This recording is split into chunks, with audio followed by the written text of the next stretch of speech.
기원전 280년 그리고 279년 연달아서 두 해에 걸쳐서 피루스 왕이라는 사람이 로마를 침공합니다.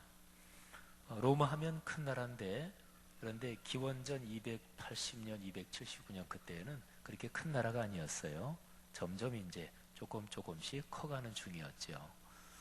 근데 에피루스라고 하는 나라, 그 나라의 왕이 피루스였는데, 피루스가 이제 로마 제국이 점점 커져가는 걸 보고서 이제 공격을 하지요. 그래서 두 번 공격을 해서 두 번 다 이깁니다. 피루스 왕은 그 당시에 병력 2만 5천 명 그리고 20마리의 코끼리 부대를 동원해서 그래서 로마를 칩니다. 근데 이겼는데 이 피루스 왕 쪽의 피해도 컸어요. 전체 병력 중에서 4분의 3이 전사를 했으니까 굉장히 크게 손실을 입은 거죠. 그래서 이기긴 했는데 실익은 없는, 그리고 상처뿐인 승리 또는 승리의 덫에 걸린 이런 꼴이 되고 말았습니다. 그래서 보통 우리가 쓰는 말 중에서 피루스의 승리 이 말을 쓰면 뭐를 해서 이기긴 했는데 명목상으로는 목표를 달성했는데 실제로는 진 거나 다름없는 이런 거를 얘기할 때 우리가 피루스의 승리 이런 표현을 쓰지요. 자, 이 피루스 왕하고 이 피루스의 친구며 철학자인 시네아스라는 사람이 이런 대화를 나누었다 그래요. 이 피루스 왕이 하도 정복 전쟁을 좋아하고 하니까 왕의 친구며 철학자인 시네아스가 이 왕한테 좀 조언을 하려고 대화를 한 거지요. 시네아스가 묻습니다. 왕이시여, 로마를 침공해서 승리하면 어떤 이득을 얻는 것입니까? 피루스가 대답합니다. 그거야 우리가 이탈리아를 지배하게 되는 거지요. 시네아스가 다시 물었습니다. 그러면 이탈리아를 지배하고 난 뒤에는 그 다음에는 또 어떻게 되는 것입니까? 왕이 대답합니다. 시실리도 공격해서 점령하고 아프리카 북부 카르타고도 우리 땅으로 만들고 그리고 우리나라가 있는 이쪽에 그리스 반도 또 위쪽으로 올라가서 마케도니아까지 다 점령해서 지배할 겁니다. 시네아스가 또 물었어요. 왕이시여, 그 다음에는 무엇을 하게 됩니까? 그랬더니 이 피루스 왕이 좀 잠시 생각하다가 뭐 그렇게 전체적으로 다 정복하고 난 뒤에는 집에 가서 목욕하고 잠자고 편히 즐기겠지요. 그랬더니 시네아스가 이렇게 얘기합니다. 왕이시여, 지금 집에 가셔서 목욕하고 편히 즐기시면 어떻겠습니까? 지금 하실 수 있는 거는 그거를 왜 그렇게 수많은 전쟁을 거치면서 하시려고 하십니까? 자, 이 짤막한 얘기지만 이 얘기 가운데는 어떤 깨달음이 우리한테 오지요. 사람의 삶은 언제나 인과관계로 연결이 되어 있어요. 로마를 공격해서 이긴다. 그러면 그쪽 땅을 정복하고 지배하게 되는 거지요. 이겼으니까 그 땅을 점령하는 것은 당연한 결과가 되는 거죠.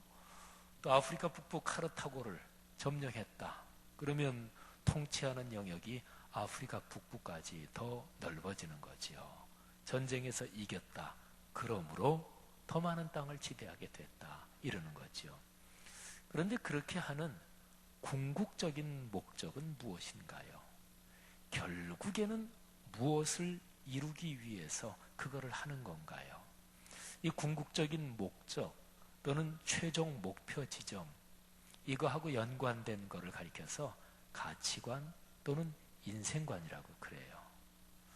많은 사람은 가치관, 인생관 어느 정도는 갖고 있겠지만 이게 분명하지 않으면 그러면 사실은 쓸데없고 또는 지나치게 과도한, 그래서 내가 그 목표 지점을 계속해서 성공적으로 거쳐가지만 그런데 궁극적으로 이루려는 목적 또는 궁극적으로 내가 하려는 일, 거기에 대해서는 실패하는 경우가 종종 있습니다. 자, 그런 비슷한 얘기를 또 하나 하겠습니다. 어느 바닷가에 어부가 말이지요. 자기 고깃배를 이제 해변에 대놓고 이렇게 그늘 있는 데서 아주 편안하게 누워서 쉬고 있습니다. 뭐 노래도 부르고. 근데 서울 부자 한 사람이 그 바닷가에 와서 그 어부한테 말을 겁니다. 그 바닷가에서 잡히는 고기는 아주 비싼 값으로 팔리는 이제 그런 바닷가였기 때문에 이 서울 부자가 어디 돈 벌 건이 없나 하고서 이제 그 바닷가를 한번 내려온 거예요. 햇볕이 참 따사로웠고 은빛 모래사장하고 푸른 바닷물이 어울려서 참 기가 막힌 아름다움을 뿜어내고 있는 그런 날이었습니다. 여부는 그날 한 서너 시간 고기를 잡고 나서 아주 편안하게 누워서 즐기고 있는데 서울 부자가 묻습니다. 아니 여보시오, 참 편안해 보입니다. 오늘 일은 다 끝낸 거요? 어부가 대답합니다. 예, 뭐 한 서너 시간 잡았는데요. 오늘 잡을 건 다 잡았습니다. 서울 부자가 묻습니다. 아니 여보시오, 한 오후 한 2, 3시밖에 안 됐는데 좀 더 고기를 잡으면 충분히 더 잡을 수 있을 텐데 아이 그리 왜 그렇게 빈둥거리시오? 어부가 말하기를 뭐 서너 시간 잡았고 뭐 이 정도 잡은 거 내다 팔고 하면 뭐 우리 가족 먹고 살 거 넉넉하고 또 뭐 다른 사람 도와주기도 하고 괜찮습니다. 부자가 이해하지 못하겠다는 듯이 얘기를 하는 거예요. 아 여보시오, 돈을 벌 때 부지런히 더 벌면 좋지 그 뭐 서너 시간 잡고 넉넉하다고 그렇게 쉬면 되겠어. 여부가 말하는 거예요. 아이고 그런 소리 마시오. 나는 아침에 한 9시 정도 일어나서 뭐 여유 있게 아침 먹고 또 아이들 학교 데려다 주고 그리고선 이제 한 10시 뭐 넘어가지고 그래서 고기를 한 서너 시간 또는 4, 5시간 잡습니다. 그러면 대개 그날 잡을 분량은 충분히 잡고 그러면 지금처럼 편히 쉬거나 낮잠을 한 잠 자고 그리고서 집사람과 같이 또 아이를 학교에 가서 데리고 오고 그리고 동네 사람들하고 같이 차 마시면서 담소도 하고 그리고 저녁 식사하고 가족들하고 즐거운 시간 보내다가 잠자리 들고 나는 그렇게 산다오. 이 부자가 혀를 찼습니다. 그러면서 아니 여보시오, 당신은 아주 중요한 것을 놓치고 있어. 당신 생각해 보시오. 좀 몸이 되긴 하겠지만 당신이 아침 한 8시 정도부터 고기를 잡기 시작해서 저녁 한 7, 8시까지 좀 부지런히 일을 하면 당신 돈 더 많이 벌 거 아니요. 어부가 물었어요. 아니 돈 더 많이 벌어서 어떻게 되는 거예요? 아니 어떻게 되다니, 당신이 그런 식으로 한 2년만 벌면 당신 지금 가지고 있는 배보다 더 좋은 배도 한 척 더 살 수 있을 거예요. 그러면 당신 배가 2척이 되는 거고 그 배 선장을 고용해서 고기를 잡으면 지금보다 2배 이상 훨씬 더 수입이 많아지고 일할 시간 많이 일하니까 지금 당신이 버는 수입으로 말하면 그러면 적어도 5배, 6배는 벌 거예요. 어부가 묻습니다. 아니 그래서요? 이 답답한 양반 봤나. 아니 배 2척 가지고 그렇게 잡으면 당신은 1년만 일하면 한 척이 더 늘고 그 한 척 더 는 배 가지고 또 일하면 기하급수적으로 배가 늘 수 있을 거예요. 아마 당신이 한 10년, 15년 그렇게 일을 하면 당신은 상당히 많은 배를 가지게 될 거예요. 어부가 또 물어요. 아니 부자 양반 그래서요? 부자가 얘기합니다. 당신은 그렇게 한 10수년, 20년 일하면 몇십 척의 배를 거느린 큰 선단의 주인이 될 거예요. 어부가 또 한 번 물었어요. 아유 그렇군요. 근데 그러고 난 다음에는 뭐 하나요? 여보시오 생각해 보시오.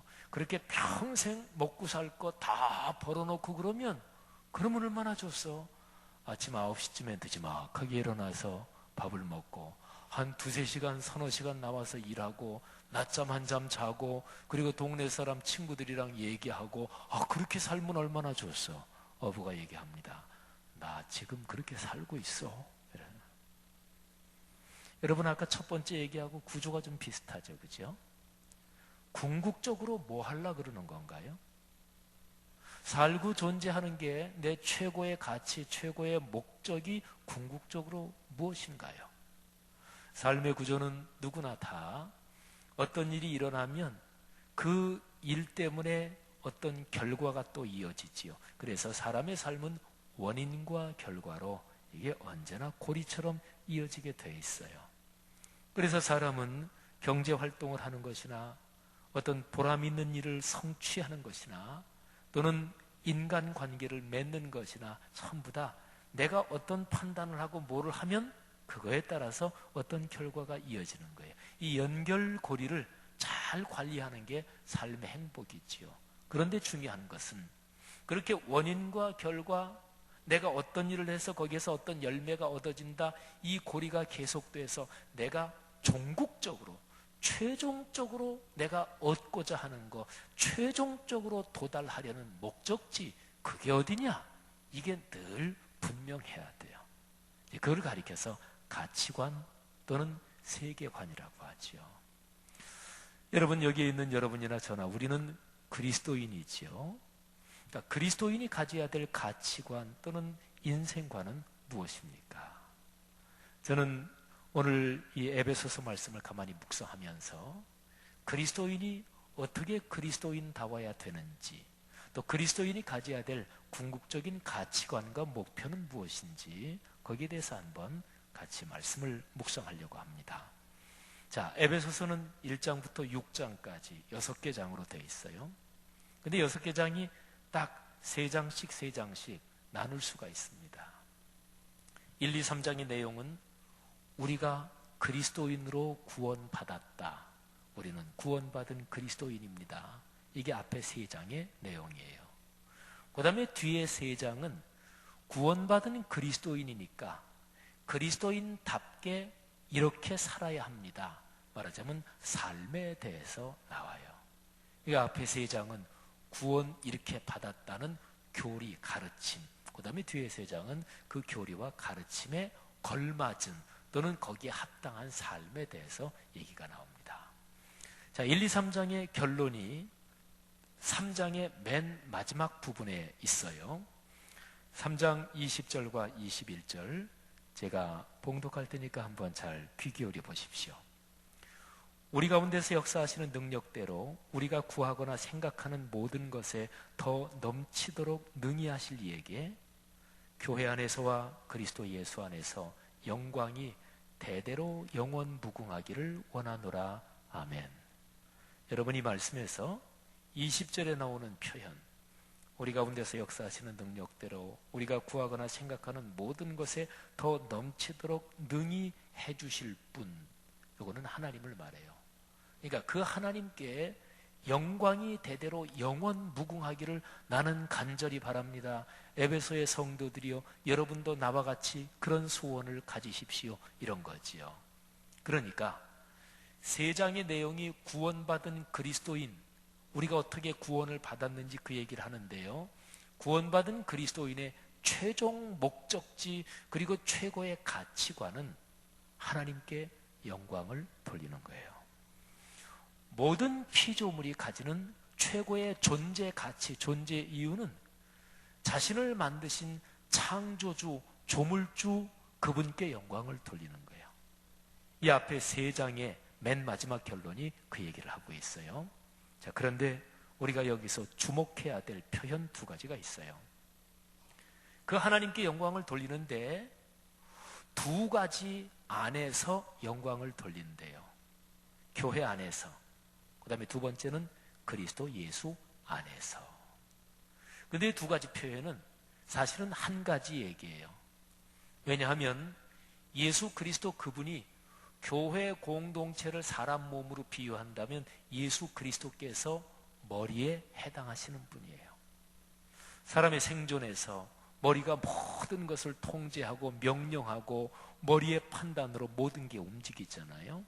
그러니까 교회 공동체는 머리 되신 예수 그리스도, 그리고 교회는 그리스도 예수 그분의 몸이다, 이렇게 얘기할 수가 있는 거죠.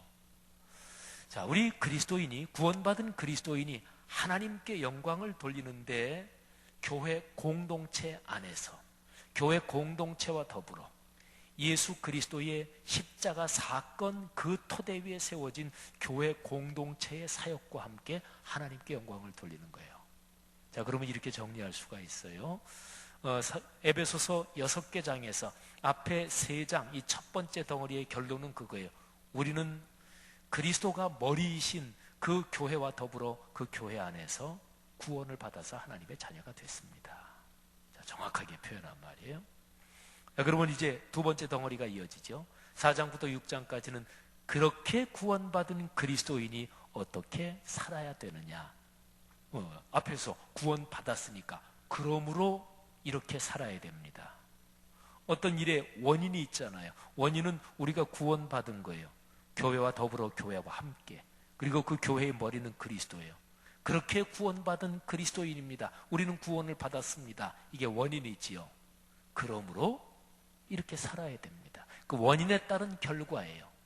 이 고리가 잘 연결이 돼야 돼요.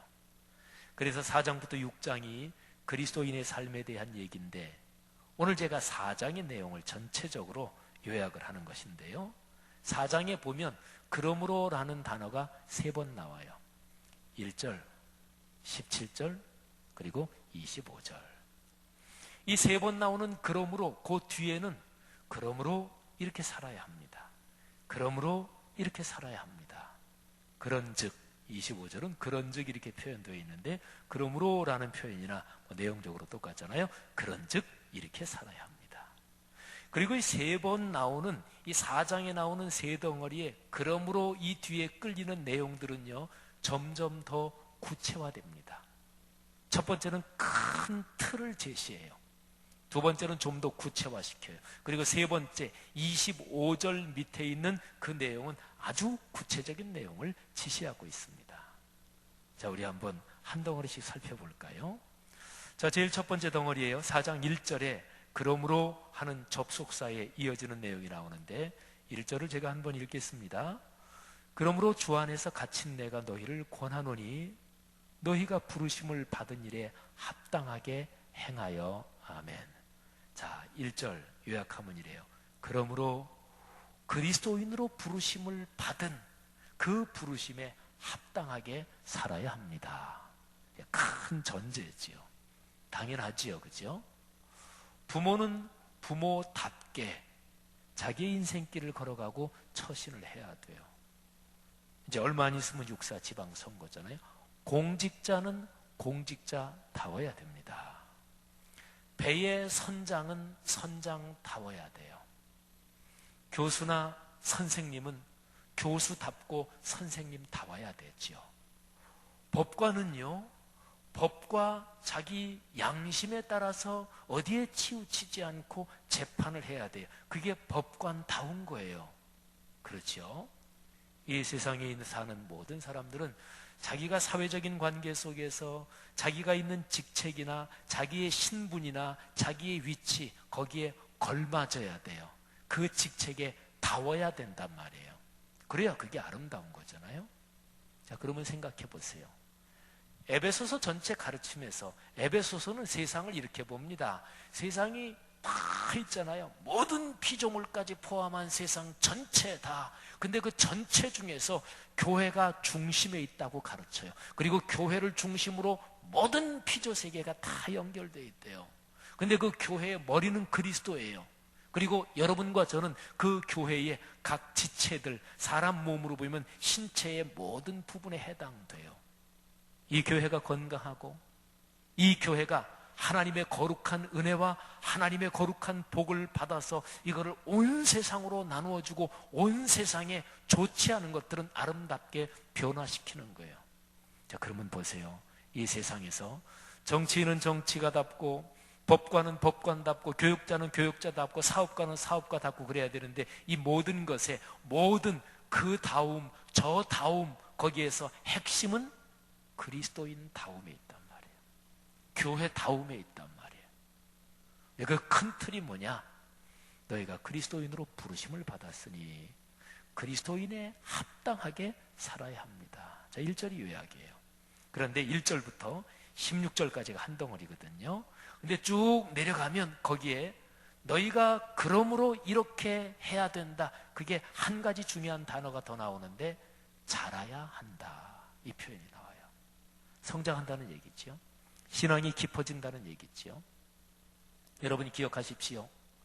하나님의 교회 공동체 안에서 신앙이 성장되지 않은 채로 교회에 오래 다니게 되면, 신앙이 예수 그리스도 닮지 않은 채로, 신앙이 깊어지지 않은 채로 교회 오래 다니고 교회 안에서 활동을 많이 하게 되면 그 사람은 언젠가는 터질 시한폭탄 같은 존재가 돼요.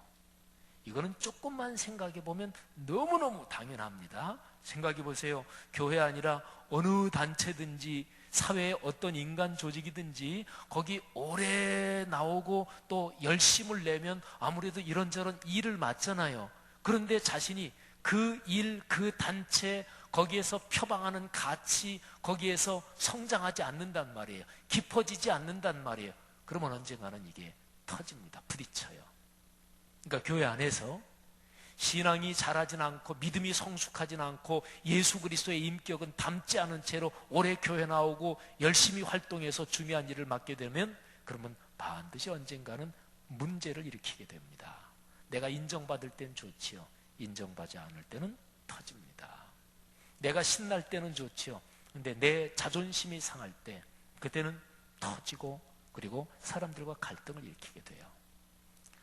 사랑하는 하나님의 사람들이요, 그리스도인으로 부름받은 그 부르심에 합당하게 살며 특별히 우리의 믿음이 날마다 성숙해 가기를 축복합니다. 예수 그리스도 닮아가기를 축복합니다. 자, 두 번째, 그러므로 17절이에요. 자, 그러므로 이것도 17절 한 절을 읽으면 거기에 딱 처음에 두 괄식으로 요약이 되어 있어요. 17절을 우리 다 같이 한번 볼까요? 에베소서 4장 17절 우리 같이 한번 읽겠습니다. 시작. 그러므로 내가 이것을 말하며 주 안에서 증언하노니 이제부터 너희는 이방인이 그 마음에 허망한 것으로 행함같이 행하지 말라. 아멘. 자, 보세요. 이방인은 오늘날로 말하면 아직 기독교 신앙을 갖지 않은 사람들, 특별히 그런 사람들 중에서도 욕심부리고 방탕하고 그리고 감각이 없고 더러운 것을 하기를 좋아하고 이런 사람들을 특별히 말하는데, 그런 사람들처럼 행하지 말라. 성경에서 행하다 이 말이 나오면 언제나 산다 이런 말로 들으시면 돼요. 아까 1절에서도 그리스도인으로 부르심을 받은 사람답게 합당하게 살아라 그러잖아요. 여기에 두 번째 그러므로 여기에도 역시 그렇게 살지 말라. 그러니까 성경의 핵심 내용은 살자는 거예요. 잘 살자는 거예요. 멋지게 살자는 거예요. 보람 있게 살자는 거예요. 그런데 예수를 안 믿는 사람들 중에서 그야말로 욕심 방탕 이렇게 사는 것처럼 그렇게 살면 안 된다. 근데 이제 이 두 번째 그러므로 이 내용에는 조금은 구체적이니까 이제 밑에 쭉 나와요. 아까도 말씀드렸듯이 욕심 부리고 방탕하고 그리고 자기의 삶을 제대로 관리하지 못하고 감각 없는 자가 되어 자신을 내어주고, 그러니까 내가 잘못된 길로 가면 거기에 대해서 감각이 있어야 돼요. 느껴야 되잖아요. 아, 이러면 안 된다. 근데 거기에서 계속 감각 없이 그냥 계속 흘러간단 말이에요. 유혹의 욕심을 따라 썩어져가는 옛날 습관에 계속 방임하고, 그런 걸 구체적으로 얘기해요. 그러면서 이렇게 결론을 내립니다. 옛사람을 벗어버려라. 그리고 새 사람을 입어라. 자, 이게 이제 비유적인 표현이지만 옛사람이라는 게 그런 거지요. 하나님께서 원하시지 않는 것, 그리고 부정적인 생각, 습관, 행동들 이런 거를 벗어버려라. 그리고 새 사람을 입어라. 그런 거죠. 여러분, 잠시 이 표현에 우리 모두가 다 자기 자신을 한번 성찰해 봅시다. 여러분과 저나 내가 적어도 알고 있고 내가 이해하고 내가 지금 느끼고 있는 범위 안에서 말이지요. 내가 예수 믿는 사람으로서 이러면 안 되는데, 또는 하나님께서 나를 사랑하시고 나를 보고 계시고 내가 참 멋진 하나님의 딸, 하나님의 아들로 살아가기를 원하는데 내가 이러면 하나님의 기대를 저버리는 거지. 이러는 내 모습에 뭐가 있나요? 그리고 거기에 대해서 내가 이러면 안 되지, 이런 생각을 가지고 이거는 끊어야지, 이거는 버려야지, 여기 나오는 표현으로 옛사람을 벗어버리고 그렇게 반응하고 또 그렇게 애쓰고 기도하고 있나요? 성과야 또 얼만큼 그렇게 잘 되느냐, 그건 사람마다 다르니까 그건 괜찮아요. 근데 적어도 내가 지금 서 있는 이 위치에서 나는 하나님께서 원하시는 긍정적인 방향으로 어쨌든 가고는 있나요? 이게 중요합니다. 그래서 그게 바로 새 사람을 입는 거죠. 그런데 24절 표현에 새 사람을 입는다, 그 앞에 이런 표현이 나와요. 하나님을 따라 의와 진리의 거룩함으로 지으심을 받은, 여기 의와 진리 이 표현이 나오죠. 이거는 하나님의 거룩한 말씀을 말해요. 예배 중에 말씀을 듣고 내가 성경 말씀을 읽고 묵상하고 묵상해서 깨달은 걸 붙잡고 기도하면서 주님 깨달은 대로 이대로 살기를 원합니다. 이름으로써 우리는 새 사람을 입는다는 거죠. 사랑하는 귀한 하나님의 사람들이요, 형제 자매들이요, 여러분의 삶에서 늘 옛사람은 벗어버리고 그리고 새 사람을 입는 방향으로 지속적으로 걸어가십시오. 그 길을 포기하지 마십시오. 그 길이 점점 좋아질 것이고 점점 강력해질 것이라는 확신을 가지시기를 바랍니다. 자, 마지막 그러므로입니다. 25절. 아까 제가 말씀드렸죠. 이 그러므로라는 단어에 이끌리는 그 내용들은 제일 처음에는 큰 대전제, 그리스도인답게 합당하게 사십시오. 그리고 믿음이 성장해야 됩니다. 그 다음에 두 번째는 그러므로 좀 더 구체적인 방탕, 유혹 이쪽을 따르지 말고 새 사람을 입으십시오. 근데 이제 세 번째는 아주 구체적으로 얘기합니다. 자, 네 가지가 나와요. 25절부터 29절, 오늘 아까 형제가 읽어준 성경 구절이죠. 자, 제일 첫 번째, 거짓을 버리고 각각 그 이웃과 더불어 참된 것을 말하라. 자, 이 네 가지가 나오는데요, 네 가지 중에서 요 제일 첫 번째 거는 네 가지 중에서도 큰 결론 부분을 먼저 팍 하고 얘기한 거예요. 거짓 그리고 참, 다른 말로 거짓과 진리, 이 두 가지를 딱 대비시켜 놓고 진리 쪽에 서야 됩니다. 진리 쪽을 선택해야 됩니다. 그렇게 지금 권면하는 거예요. 거짓과 진리. 그런데 아주 중요한 것이 있어요. 왜 참된 것을 말해야 되고 왜 진리 쪽에 서야 되냐면 우리가 서로 지체이기 때문이다. 여러분, 이 표현을 쓴 걸 봐서 지금 25절 말씀은요, 예수님을 아직 믿지 않는 사람들은 여기에 들어있지 않고 우선은 예수님을 믿는 성도들, 그리스도인들 사이를 두고 지금 얘기하는 거예요. 우리가 서로 지체라고 했으니까. 근데 지체들 간에 거짓이 있으면 그 몸은 망가지게 돼 있어요. 파킨슨시병이라는 걸 알아요? 파킨슨시병. 이거는 이제 손이 막 이렇게 떨리고요. 또는 내가 머리로 생각은 내가 발걸음을 옮겨야지. 그런데 내 머리로 생각한 것만큼 이 발걸음이 가지 않는 거예요. 몸 동작이 둔해지고 혈액순환이 이게 둔해지고 이제 이런 거죠. 파킨슨시병. 파킨슨시병에 걸린 사람은 잘 넘어져요. 옛날에 하늘나라에 가신 저희 아버님께서 한 번은 파킨슨시병 증세가 오신 적이 있어요. 병원에 가서 처방했더니 증세가 금방 괜찮아졌는데, 근데 파킨슨시병 걸린 사람이 왜 잘 넘어지냐면 내 머리의 생각으로는 말이죠. 사람이 당연히 오른발이 나가지, 왼발이 나가지, 그건 늘 걸어다니는 거 아니에요. 그건 거의 자동적으로. 그런데 사실은 머릿속에서 다 명령을 하는 거거든요. 근데 이게 이제 서로가 사인이 안 맞게 되는 이제 그런 거죠. 머리로는 말이죠. 발걸음 이만큼 옮겨라? 그랬는데 전에는 괜찮다가 이 병에 걸리면 발걸음이 그만큼 제 시간에 디뎌지질 않고 발걸음이 그만큼 가지를 않는 거예요. 근데 나는 갔다고 생각하고, 그러니까 이렇게 몸 중심이 이렇게 저렇게 휘청거리다가 넘어지는 거죠. 머리의 판단과 명령, 그리고 내 몸 각 지체의 움직임이 미스매칭이 되는 거죠. 이게 서로가 어긋나고 엇나가는 거죠. 여러분 생각해 보세요. 우리의 온 몸에서 말이죠. 머리, 팔, 다리 또는 속의 내장기관, 이게 거짓 정보를 서로한테 주면 어떻게 될까요? 그러면 사람 죽는 거죠. 사고 나는 거죠. 지금 사도 바울은 정확하게 똑같이 교회 공동체를 하나의 몸으로 생각하고 그리고 그런 얘기를 하고 있는 거예요.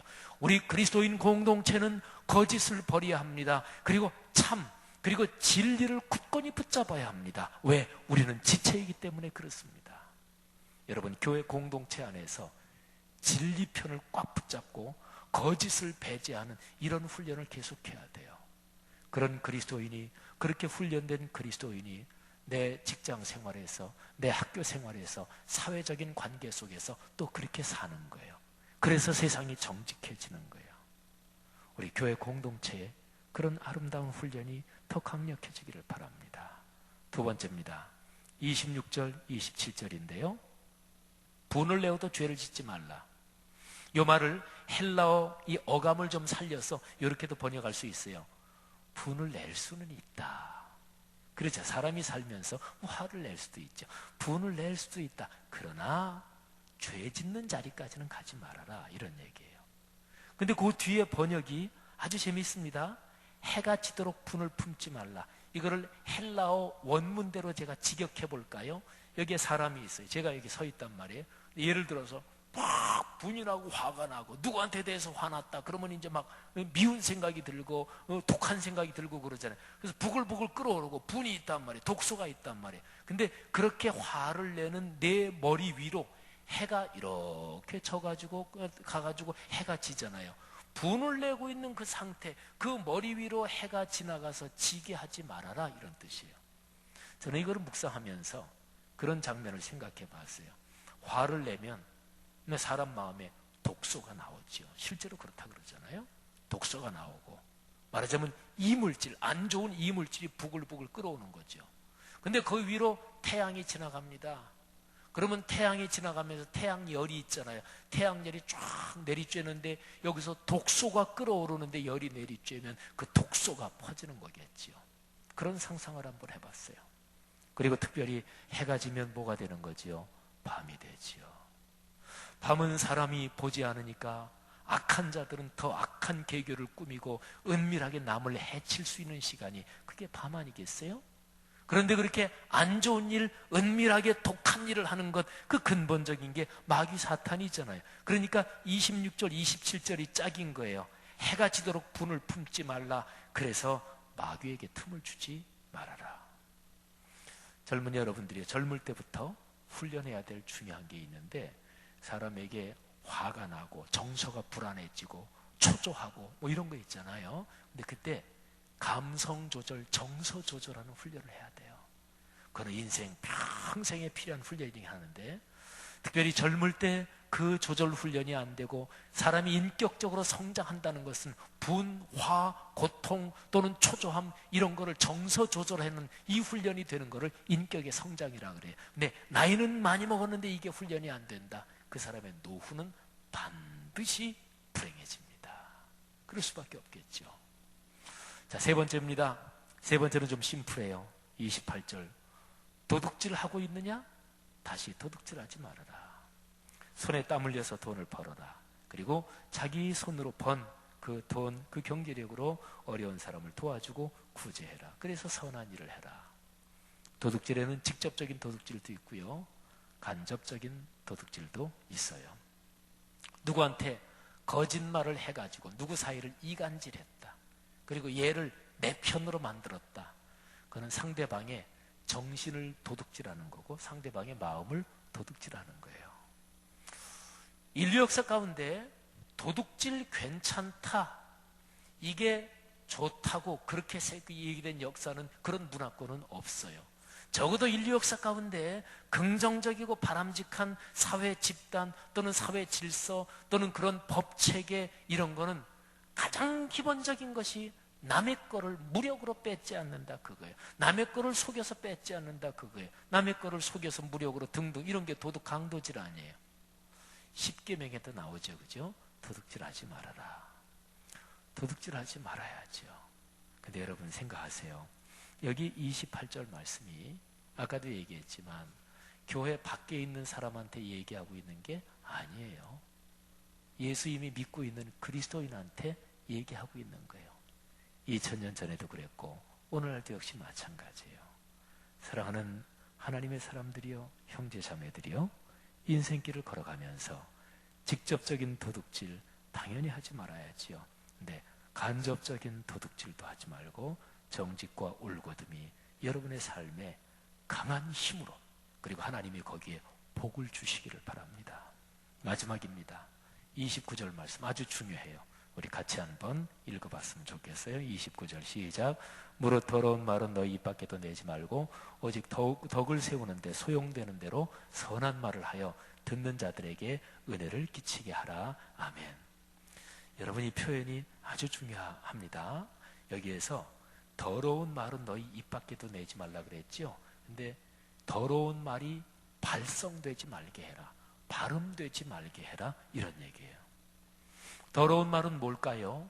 이거는 뭐 거짓말 또는 사기치는 말, 남을 욕하는 거 또는 가시돋친 말, 그러니까 하나님께서 원하시지 않는 모든 거, 안 좋은 것들을 다 뭉뚱그려서 여기서 더러운 말 이렇게 얘기한 거예요. 근데 그게 입 밖으로 나오지 말게 해라, 이게 표현이 그런 거예요. 그러니까 오늘 여기 에베소서 세 번째, 그러므로가 3-4번 나오는데 세 번째 나오는 그러므로 그런즉, 여기에 이끌리는 거는 아주 현실적으로 우리의 삶을 얘기하고 있어요. 사람이 너희는 마음속에 분도 내지 말아라, 지금 그렇게 얘기하고 있지 않잖아요. 분은 낼 수 있다, 화가 날 수 있다, 독한 생각이 들 수 있다. 그러나 범죄하는 자리까지는 가지 말아라. 오늘 여기서도 마음속에서 화가 나가지고 욕을 바가지로 해주고 싶은 생각이 들 수가 있지요. 가시돋친 말을 한번 해주고 싶은데, 그런데 입 밖으로 발성하지 말아라. 어떤 사람은 그렇게 생각할 거예요. 목사님, 그러면 속에서 부글부글 끓어가지고 나 속 터져서 죽으면 어떻게 해요? 안 죽어요. 그리고 기독교적인 해결책이 뭔지 우리는 알잖아요. 내 속에서 누가 밉고 독한 생각이 들고, 봐라, 내가 복수하고야 만다, 두고 봐라, 이런 거를 품고 있으면 근본적으로 내 영혼과 정신이 병들고, 이게 실제로 독소가 돼서 몸에 암도 되고 자기 몸에 실제로 병도 된다. 이게 일반적인 상식이잖아요. 실제 그렇고. 그런데 그런 생각이 들 때는 어떻게 해야 되나요? 하나님께 기도해야 되죠. 예수 그리스도, 그분의 삶을 다시 한번 떠올려 봐야 되죠. 그리고 사람이 화가 날 때, 누구하고 싸울 때, 누구하고 의견이 맞설 때, 그럴 때 사람은 정도 차이는 있지만 누구나 다 자기를 합리화하고 정당화합니다. 그러면서 될 수 있으면 논리를 최대한대로 끌어들여가지고 내 말이 맞다, 이런 거를 찾고 연구하게 돼요. 자기도 모르게. 그럴 때는 머리가 누구나 다 비상하게 핑핑 돌아갑니다. 그런데 그러지 말고 조용하게 자신을 성찰하면서 마음을 단순하게 가지고 영혼을 심플하게 가지면서 하나님의 말씀으로 자기를 성찰해야지요. 그러면 분, 화 또는 더러운 것이 마음속에 올라오는 게 해소가 되지요. 사랑하는 형제자매들이요, 오늘 말씀을 이렇게 마치면 어떨까요? 자, 에베소서, 예수를 믿고 그리스도인이 된 사람은 그리스도인답게 살아야 합니다. 예수를 믿은 그 위대한 일이 일어났는데 그 일 때문에 어떤 뒤에 후속되는, 연결되는 결과가 있어야 될 거 아니겠어요? 그리스도인이 됐습니다. 그러므로 그리스도인에 합당하게 그렇게 사십시오. 좀 더 구체적으로 얘기하면 예수를 안 믿는 사람들 중에서 욕심부리고 방탕하고 속이고 제멋대로 살고 이러는 사람들하고는 달라야 합니다. 그런 옛사람은 벗어버리고 새 사람을 입어야 합니다. 구체적으로는 무엇입니까? 진리를 굳게 붙들고 내 인생의 가치관, 내 인생의 기본적인 방향을 나는 진리 쪽에 서서 걸어간다, 나는 올곧음 속에 서서 걸어간다, 이거를 명확하게 하십시오. 그리고 화가 날 수 있습니다. 싸울 수도 있습니다. 그러나 분을 나는 게 죄를 짓도록, 그리고 밤을 새고, 그리고 오랜 기간 지나도록 독을 품고, 그리고 원한을 품지 마십시오. 그건 마귀에게 틈을 주는 것입니다. 그리고 직접적이든 간접적이든 도둑질하지 말고 열심히 손으로 일해서 돈을 벌어서 오히려 내가 버는 경제력을 가지고 어려운 사람을 도와주고 참 품위 있게 멋있게 사십시오. 그리스도인이 돈을 버는 중요한 목적은 돈은 쓰기 위해서 버는 것인데 품위 있고 멋있게 하나님의 뜻대로 쓰기 위해서 버는 거잖아요. 우리 청년들 돈 많이 벌기를 축복합니다. 그래서 그렇게 사십시오. 그리고 맨 마지막에 입 밖으로 더러운 말을 발성하지 마십시오. 그런 훈련을 계속해야 돼요. 더러운 말이 아니라 덕을 세우는 데 필요한 선한 말을 하고, 그래서 나와 대화하는 어떤 사람이든지 내 말을 듣는 사람이 유익하고 은혜를 받도록, 여러분 이런 훈련이 되면 그 사람의 인생은 얼마나 아름다울까요? 하나님께서 이렇게 걸어가는 그리스도인의 삶으로 여러분과 우리 모두를 이끌어 주시기를 축복합니다. 기도합시다.